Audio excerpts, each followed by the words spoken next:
तिब्बती बौद्ध धर्म गुरु दलाई लामा 90 साल के होने जा रहे हैं और इसी बीच तिब्बत के अगले बौद्ध धर्म गुरु को लेकर सवाल भी उठने लगे हैं कि कौन होंगे अगले दलाई लामा। बता दें, दलाई लामा के उत्तराधिकारी को लेकर तस्वीर और साफ हो गई है। दलाई लामा ने स्पष्ट कर दिया है, उनके निधन के बाद पुनर्जन्म की मान्यता और उत्तराधिकारी की पहचान वही संस्था करेगी जो सदियों से इस परंपरा की संरक्षक रही है। उन्होंने कहा, उनके पुनर्जन्म का चयन कादेन फोर्डरंग ट्रस्ट करेगा। ये वही संस्था है जो बीते 6 सालों से इस परंपरा को निभाती आ रही है। दलाई लामा के इस फैसले को चीन को एक कड़ा संदेश के तौर पर भी देखा जा रहा है, क्योंकि चीन की मंशा रही है कि अगला दलाई लामा उसके इशारे पर तय हो।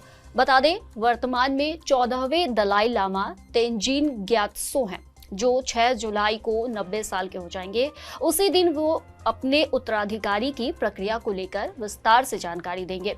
तेंजिन ग्यात्सो को 2 साल की उम्र में अगले दलाई लामा के तौर पर पहचाना गया था और 4 साल की उम्र में उन्हें ल्हासा लाया गया था। माना जा रहा था कि चीन की दखल को रोकने के लिए इस बार परंपरा से हटकर दलाई लामा पहले ही अपने उत्तराधिकारी का नाम घोषित कर सकते हैं। चीन लंबे समय से दलाई लामा को विद्रोही और अलगाववादी नेता बताता रहा है। साल 1959 में जब तिब्बत में चीनी शासन के खिलाफ विद्रोह हुआ, तब दलाई लामा भारत आ गए और अब वो हिमाचल प्रदेश के मैक्लोडगंज में निर्वासित जीवन जी रहे हैं।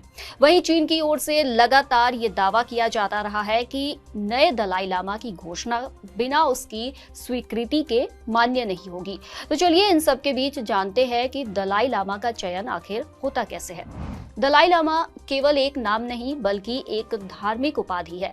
तिब्बती बौद्ध धर्म में ये मान्यता है कि दलाई लामा का पुनर्जन्म होता है। जब किसी दलाई लामा का निधन होता है तो माना जाता है कि वो दोबारा जन्म लेते हैं, जिसकी पहचान एक खास आध्यात्मिक प्रक्रिया के जरिए की जाती है। ये प्रक्रिया कई चरणों में पूरी की जाती है। दिवंगत दलाई लामा के अंतिम समय के संकेतों को ध्यान में रखा जाता है, जैसे उनके सपने, शरीर की दिशा और भी कई चीजें।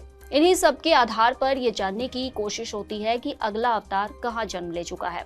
और जब संभावित नवजात मिल जाता है तो उसकी परीक्षा ली जाती है, उसे पिछले दलाई लामा की चीजें दिखाई जाती है।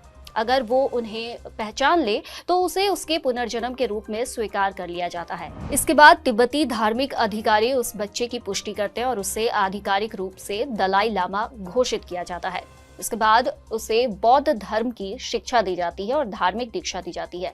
दलाई लामा सिर्फ एक धर्म गुरु नहीं बल्कि तिब्बती पहचान, करुणा, अहिंसा और बौद्ध दर्शन के प्रतीक माने जाते हैं। निर्वासित तिब्बती समुदाय के लिए वे उम्मीद के किरण हैं।